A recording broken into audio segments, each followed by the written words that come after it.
Dito tayo ngayon, idol, sa may Luneta.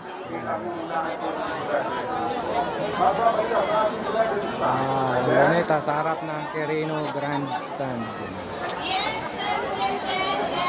Maraming tao, hindi na mahulugan ng karayon at marami pang darating ng mga kapatid natin.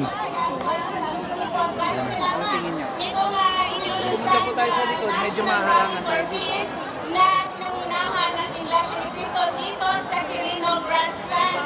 Yan ang inyong Cristo ni Executive Lapit pa tayo sa harapan ni Rizal para madali natin sila mag-picture tayo. ng ating mga kababayan. Kung sila ang Quirino Grandstand, then also maging sa iba't ibang mga venue sa buong bansa.